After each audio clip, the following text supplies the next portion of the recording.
temuan dari kami, tim advokasi untuk demokrasi, operasi ini melibatkan 16 orang atau lebih.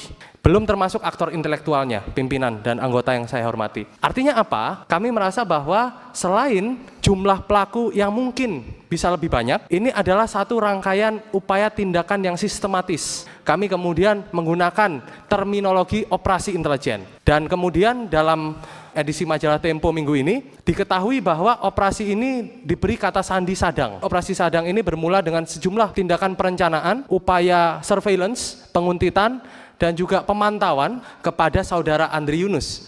Tapi tidak hanya ke Andri Yunus, informasi yang kami terima juga ada beberapa target operasi.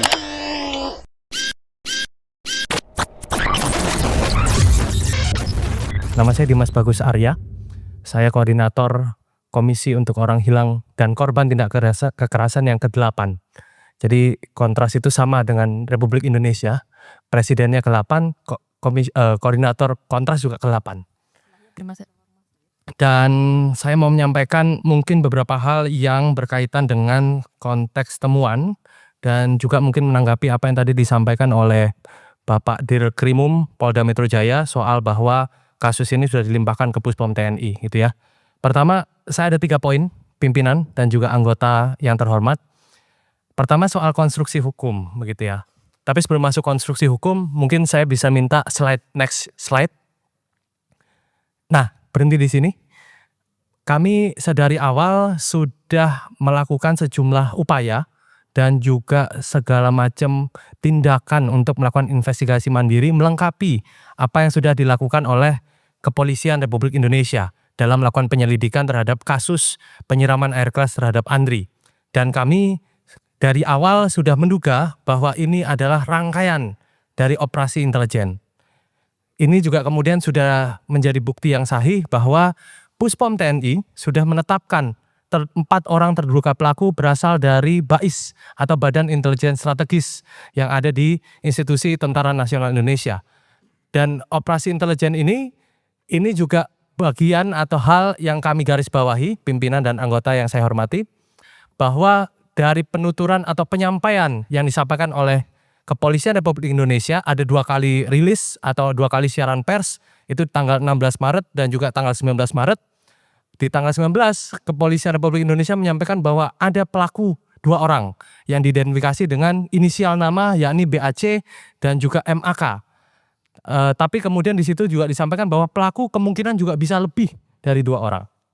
Di hari yang sama, tanggal 19, Puspom TNI melakukan rilis terkait dengan penyampaian bahwa ada dugaan 4 orang anggota BAIS TNI, masing-masing dari Matra, Angkatan Laut dan juga Angkatan Udara yang bertindak sebagai eksekutor terkait dengan kasus penyiraman air keras kepada Andri. Ada 2 versi yang berbeda dari Kepolisian dan TNI.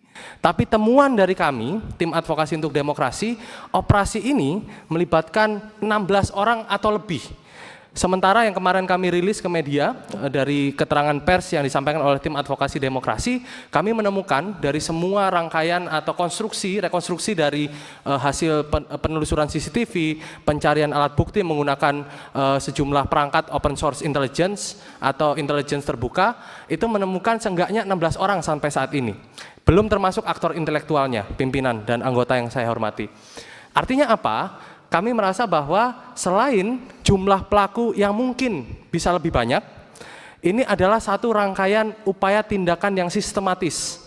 Yang dalam bahasa kami kemudian menggunakan terminologi operasi intelijen.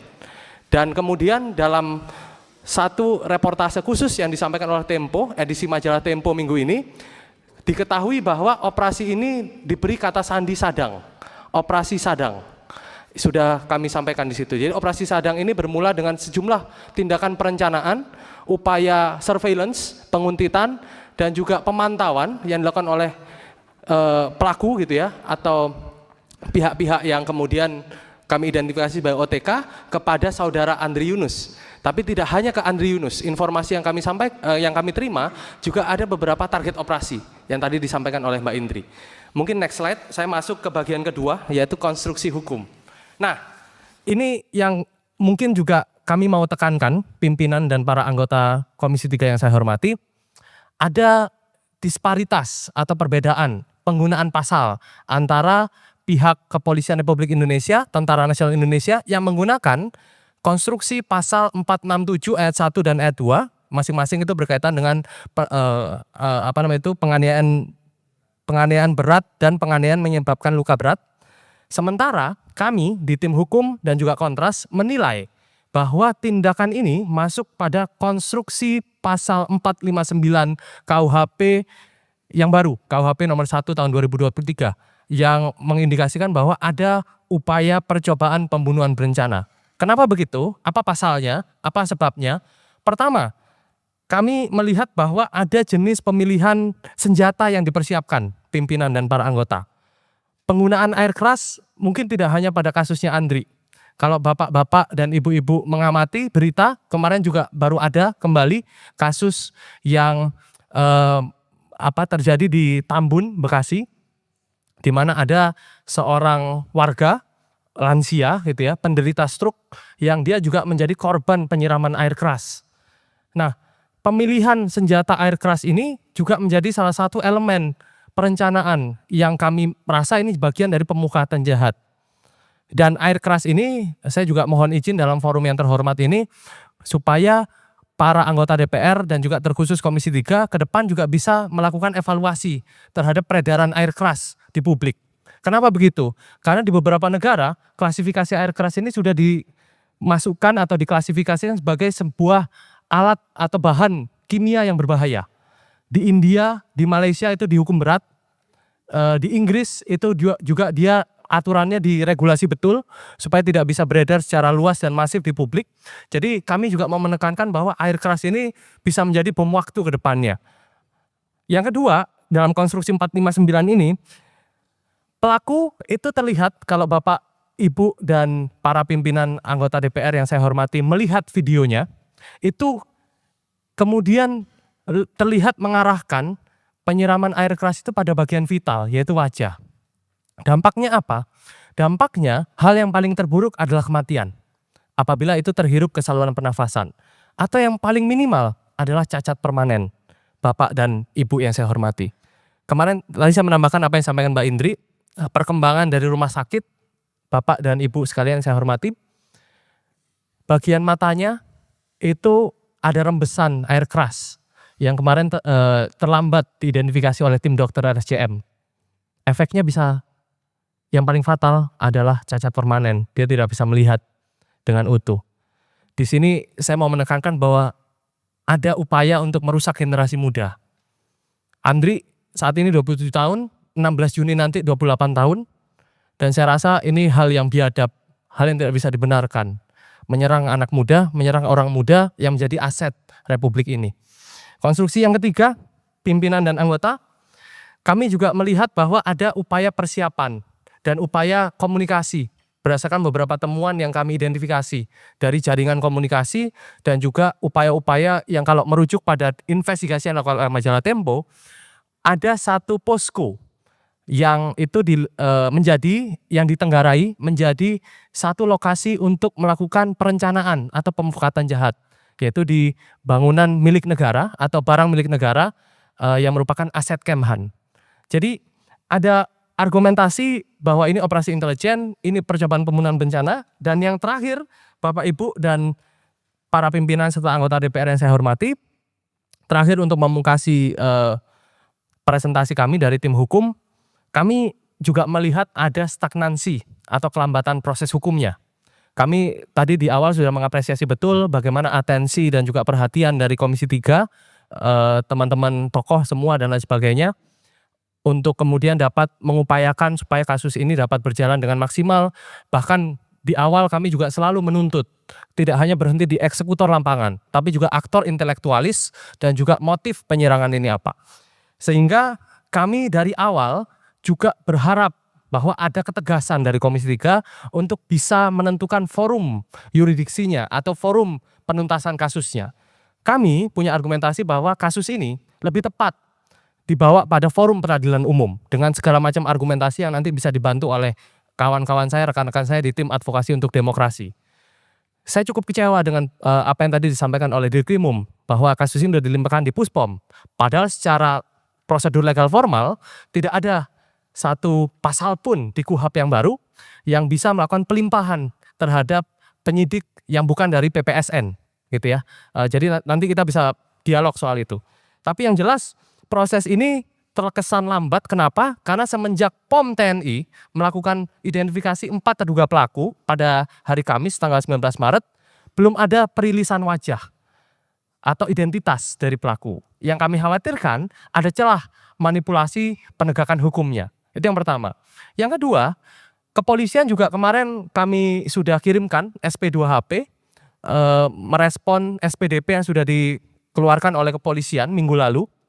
Yang mana waktu itu kami masih punya satu imajinasi atau satu bayangan bahwa kepolisian punya itikat untuk tetap meneruskan perkara ini menggunakan basis argumentasi dalam Kitab Undang-Undang Hukum Acara Pidana. Dan jadi ada hal yang kami tekankan bahwa rekomendasi yang kami minta terakhir mungkin pimpinan dan juga anggota DPR yang saya hormati, kami meminta dalam forum ini penting untuk membahas soal bagaimana nanti anggota Dewan, anggota Komisi 3 itu juga bisa meminta atau menanyakan kepada kepolisian sejauh apa, sebanyak apa alat bukti yang sudah disampaikan atau dikumpulkan oleh kepolisian khususnya Krimum Polda Metro Jaya terkait dengan kasus ini. Karena dari awal seperti yang tadi disampaikan oleh Direktur Kriminal Umum Polda Metro Jaya sudah melakukan pengawalan sejak hari pertama kasus ini terjadi. Yang kedua, kami juga meminta supaya forum ini juga bisa mendorong Presiden untuk bisa mengeluarkan keputusan politik, yaitu membentuk tim gabungan mencari fakta. Apa pasalnya? Pertama, kami melihat ada 2 hambatan di sini. Hambatan legal formal, hambatan politis. Dalam kasus ini, faktor korbannya tidak cuma Andri Yunus. Kami mendalilkan bahwa ancaman kepada Andri Yunus, serangan terhadap Andri Yunus, itu juga bisa menjadi efek domino ke depannya. Bahwa kerja-kerja publik, kerja-kerja pembelaan hak asasi manusia, kerja-kerja untuk peningkatan kualitas demokrasi masih akan menemukan serangan intimidasi dan represi dari pihak-pihak yang mungkin tidak pernah punya satu frekuensi pikiran dengan masyarakat sipil. Jadi kami mohon bahwa forum ini juga bisa menekankan atau menghasilkan keputusan politik untuk membuat tim gabungan mencari fakta independen yang berisi beberapa ahli, beberapa organ aparat penegak hukum dan juga masyarakat sipil supaya bisa membongkar secara terang benderang. Tidak hanya eksekutor lapangannya, pimpinan, tapi juga aktor intelektualisnya dan juga motifnya. Dan yang terakhir, mendorong penyelesaian kasus ini melalui mekanisme peradilan umum seperti argumentasi yang tadi saya sampaikan. Saya kira saya cukupkan sampai segitu, pimpinan. Saya juga mendapat pesan dari orang tua Andri yang mungkin tidak bisa hadir di momen rapat dengar pendapat umum ini, menyampaikan terima kasih atas atensinya, terima kasih atas perhatiannya. Orang tua Andri asli Lampung, pimpinan.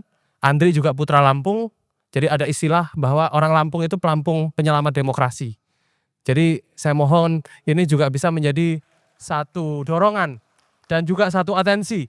Tidak hanya pimpinan Komisi 3, tapi juga kepada seluruh anggota Komisi 3 dari bermacam fraksi yang ada. Izin pimpinan untuk memungkasi ya. Saya rasa kami sudah cukup memberikan masukan, memberikan informasi, memberikan fakta. Tapi yang juga mungkin saya mau meminta adalah Bapak Ibu pimpinan Komisi 3 juga bisa melihat halaman 8 di kertas posisi yang sudah kami siapkan. Dalam halaman 8 itu kami juga menunjukkan ada disparitas vonis peradilan militer yang kami monitor di Kontras dalam 1 tahun terakhir, di mana ada 137 vonis dan rata atau mayoritas itu vonisnya sangat ringan. Itulah yang mungkin juga bisa menjadi salah satu alasan kenapa kami memilih forum penegakan hukumnya adalah di yurisdiksi peradilan umum dibanding peradilan militer. Sekian pimpinan, terima kasih.